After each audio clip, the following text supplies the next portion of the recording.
Dans ce tutoriel vidéo sur la réalisation et la création d'objets dans une scène d'intérieur comme celle qu'on est en train de réaliser, on a vu donc la réalisation d'une marche d'escalier et de l'ensemble donc de l'escalier ensuite, donc l'ensemble de l'escalier qui est ici, que l'on peut voir donc de manière séparée en sélectionnant et en faisant Show, Isolate, Select, View Selected, ce qui permet d'avoir donc l'ensemble des objets sélectionnés. Donc on avait vu que cet escalier qui avait été réalisé donc à partir d'un seul élément avec un duplicate spécial permettait donc de rapidement créer donc une forme de répétition ici comme des marches d'escalier.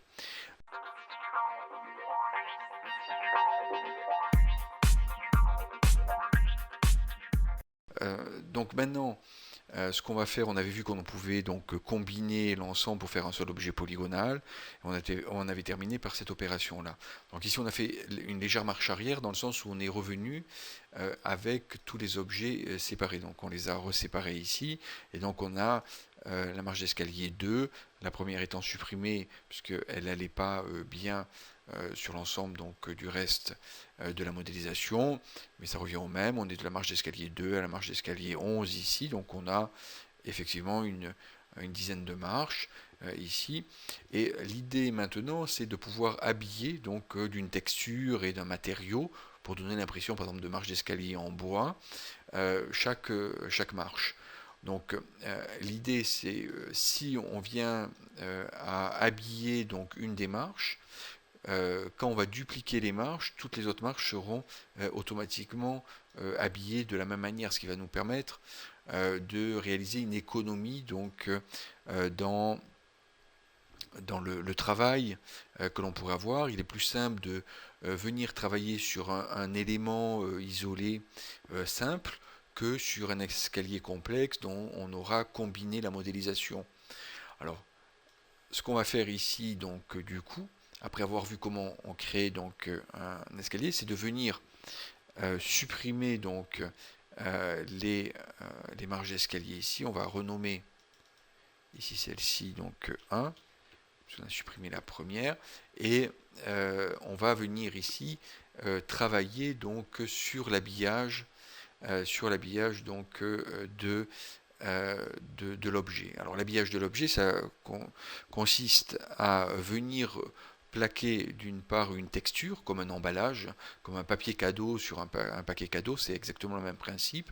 Et la difficulté, c'est qu'on va devoir justement donc mettre un papier cadeau ou une image 2D en 2 dimensions sur un objet en 3 dimensions. On voit tout de suite que l'on a un problème, bien entendu, de dimension, que l'emballage papier, comme on a souvent fait donc des paquets par exemple pour Noël, on a la problématique que le papier ne correspond pas exactement à la forme de l'objet, surtout si la boîte n'est pas cubique et ainsi de suite. Donc c'est souvent le cas bien entendu sur les objets de modélisation, on a affaire à tout sauf à des objets cubiques. Alors ici on n'est pas très loin du cube, on a juste une petite extrusion comme on l'a fait ici, mais n'empêche que juste cette partie-là extrudée va complètement changer donc l'emballage justement que l'on pourrait faire facilement sur une boîte cubique. Donc on va devoir donc travailler sur cet emballage-là, donc sur ce qu'on appelle aussi en termes de 3D le plaquage de la texture, comment on va plaquer la texture sur l'objet pour pouvoir lui donner cet aspect bois, bien entendu.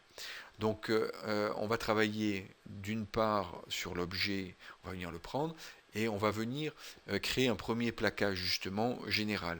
Et donc pour ça, on va venir dans UV ici, et on va venir donc créer un plaquage. Alors on a plusieurs types de plaquages. Ils sont de automatique à contour stretch ici. Et donc on a un plaquage cylindrique si l'objet est plus ou moins cylindrique, un plaquage sphéricole si on a affaire par exemple à un objet qui ressemblerait, qui serait signifié par une sphère.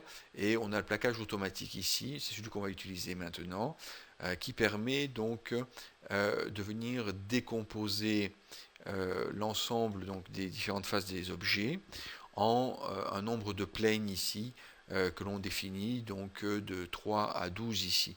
Donc on va en prendre 6, ce qui revient à venir réaliser un cube, un éclatement donc cubique autour de la marge qui ici ressemble à un parallélépipède, donc ce qui va nous permettre donc de correspondre plus ou moins à la forme. Donc on fait project ici, ok, et donc on a ici une possibilité de venir modifier la projection en termes de largeur, hauteur. Je ne vais pas rentrer dans tous ces détails-là, mais c'est assez simple. Comment on veut positionner donc la projection selon bien sûr la forme sur laquelle on le projette. Donc ça va permettre de pouvoir donc étaler en 2 dimensions un objet qui est en 3 dimensions. Ça veut dire qu'on va projeter donc les faces de l'objet en 2 dimensions de l'objet en 3 dimensions sur une surface en 2 dimensions. Donc en fait, on va ouvrir un éditeur qui va nous montrer maintenant le résultat de la projection, qui va consister à nous montrer donc des faces qui sont étalées sur donc un support, un éditeur 2D. Ok. Donc à partir de là, eh bien, on va venir sur cet éditeur-là qui s'appelle l'UV Editor. Donc on a confirmé la position donc ici de l'éditeur et puis on vient donc ici sur l'UV Editor et on retrouve effectivement nos faces plus ou moins bien réalisées, nos faces étalées ici. Donc tout le travail de l'UV Editor dans lequel on ne va pas rentrer en détail, qui fait l'objet de plusieurs tutoriels vidéo, mais tout le travail de l'objet Editor qui est un éditeur donc de ce qu'on appelle de UV, ça veut dire donc de correspondance des sommets de l'objet 3D avec des coins de l'objet 2D. Donc ici j'ai un UV, si je prends cet UV là, et on va lui faire correspondre, alors je vais en prendre d'autres plus significatifs, UV, ici par exemple ce coin là, ok, on va le retrouver ici par exemple, voilà, il est là, et voilà, on le retrouve ici, tout ce coin là, ici on le retrouve donc ici, et ça va permettre donc de faire des correspondances ici, voilà, ici à ce niveau là. Donc ensuite ce que l'on va faire, c'est qu'on va venir donc faire des tests pour voir si la correspondance fonctionne bien. Donc en règle générale, on utilise donc ce qu'on appelle un checker, ça veut dire un damier ici. On va d'abord utiliser un damier ici qu'on va connecter donc ici. Alors là ici je suis sur le node editor, Windows node editor ici. Et j'ouvre le node editor qui me permet de gérer donc des matériaux et je vais mettre en place donc un matériau. Alors pour créer un matériau ici qui est déjà créé, je peux faire bouton de la souris Create Node et je vais venir choisir donc un Maya surface. Donc c'est un matériau. Un matériau c'est une surface qui réagit à la lumière et qui est posée sur un objet. Et donc dans Maya ici, je prends Lambert, c'est ce que j'ai fait ici, et j'obtiens ici le node Lambert. Donc ce node Lambert, qui est un matériau, eh bien on va lui assigner des textures pour venir donc le colorer par exemple. Et donc notamment, je peux prendre le shaker ici, donc de la même manière, je ferai bouton dans la souris, je viendrai le bouton soit Create Node, et je viendrai donc dans 2D texture, et j'ai shaker ici. Donc le shaker, c'est comme une image, mais qui a un damier noir et blanc. Et je peux donc maintenant connecter donc ici la sortie du shaker, donc out color. Ok, j'ai une petite câble avec color. Et donc à ce moment-là, on voit le damier ici, Lambert 8, et il est habillé, le damier a habillé donc le Lambert 8, le shader, et donc j'ai plus qu'à faire un drag and drop, donc bouton du milieu de la souris, je maintiens sur le Lambert et je maintiens et je relâche ici donc sur ma marche d'escalier. Et donc on voit que j'ai mon damier ici qui apparaît et qui me permet de voir si je réussis à bien placer donc plus ou moins bien ma texture par rapport à l'objet. Donc il faut avoir une certaine régularité. Donc je ne vais pas rentrer non plus là ici dans les détails de ce travail-là, mais il faut avoir une régularité sur le damier, de telle manière qu'on n'est pas dans des zones, des étirements de la texture. Donc ici on a une texture qui est à peu près bien répartie. Donc je montre juste un exemple ici en prenant donc la face ici, voilà. Je vais venir ici dans l'UV Texture Editor, on va me mettre en mode UV, sélectionner par exemple donc les UV qui sont ici, appuyer sur la touche R, Scale, et venir donc, voilà. Donc on va changer, étirer, par exemple, si je fais un peu, j'exagère bien entendu, mais on voit ici que la face du dessus va être totalement étirée, et que si je place une texture normale, par exemple de bois, ce que je vais faire maintenant, eh bien je vais avoir donc un étirement, et surtout un étirement par rapport aux autres faces qui, elles, resteront à peu près normales.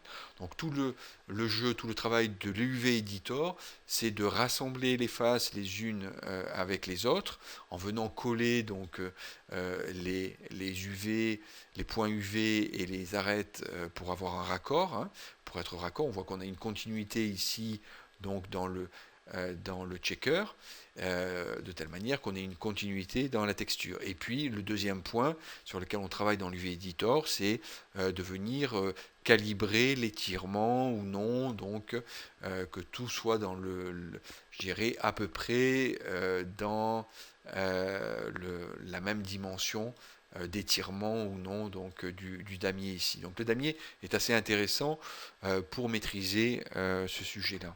Donc maintenant qu'on a travaillé avec le damier, on va venir juste donc connecter à la place du damier le file 21 ici. Alors le file 21 c'est une texture, je fais bouton dans la souris Create Node. Dans Create Node, je vais dans 2D texture et je viens choisir donc File ici.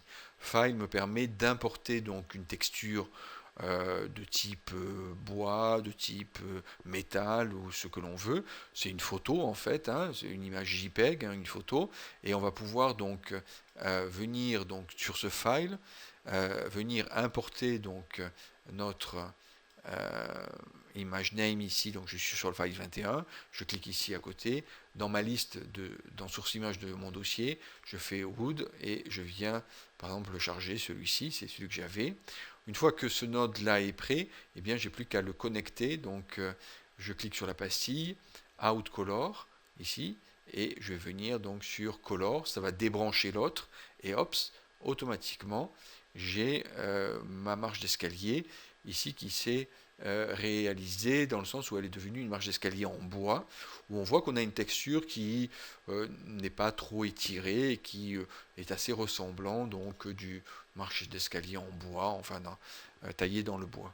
Ok, donc on peut toujours améliorer, on verra qu'on peut faire du relief et des choses comme ça. Juste pour terminer rapidement maintenant, je peux à partir de là faire donc duplicate spécial, ok, et reprendre ici donc la réalisation de mes 9 marches maintenant, j'ai besoin que de 9, 0, 68, 1, 30, apply, et automatiquement, donc à ce moment-là, j'ai tout mon escalier qui est refait. Alors le seul inconvénient, c'est qu'on a le motif ici qui se répète, et on va voir que l'on peut donc, bien entendu, décaler pour qu'on n'ait pas exactement donc, le même motif. Donc il y a un petit travail à réaliser ici. On peut décaler légèrement donc ici, en venant sur l'UV Editor, ou en venant sur le placement, pour avoir, donc par exemple, on peut très bien prendre, on fait bouton dans la souris, UV ici, on peut très bien prendre donc ici, et à la limite faire une rotation, ok, dans ce sens-là à 45 degrés, et donc du coup on obtient le même bois, mais tourné dans l'autre sens, où on peut, pour garder dans le même sens, faire le tourner ici complètement, donc on a une marche différente. La suivante, par exemple ici, on peut très bien donc UV, venir la décaler, ok, voilà, par exemple glisser légèrement pour mettre les nervures un peu plus loin, qu'on ne reconnaisse pas, et ainsi de suite. On va pouvoir donc à chaque fois venir réaliser un petit décalage ici, ok, sur le côté, sur le haut, Voilà un peu. Donc ici, on a l'image qui est reproduite sur le carré, ce qu'on appelle unitaire, mais elle se propage, donc elle est répétée.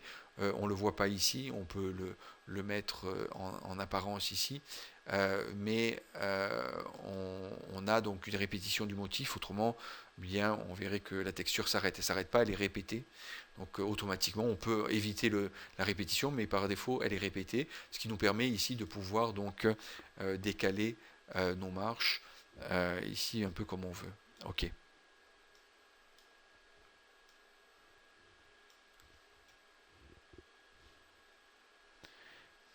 Et donc maintenant que l'on a donc décalé l'ensemble des UV pour obtenir un escalier avec des planches et des surfaces de bois différentes, hein, un peu donc rustique comme ça, eh bien on va pouvoir donc saisir bien entendu les différentes marches d'escalier ici, ok, et venir réaliser donc mesh, un combine qui va permettre donc de conserver d'une part donc l'ensemble des textures, de ce qu'on appelle le développé UV donc, que l'on a réalisé dans l'UV Editor, et donc de conserver totalement donc pour chaque marche la texture que l'on a et d'obtenir ainsi un seul objet ici que l'on va pouvoir donc ensuite déplacer, copier, répéter et ainsi de suite. Donc maintenant si on veut donc CTRL D pour venir dupliquer mon escalier et pour venir donc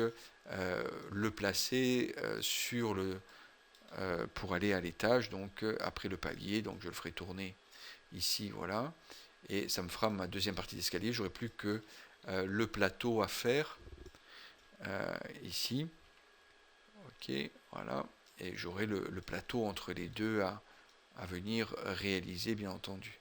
Ok.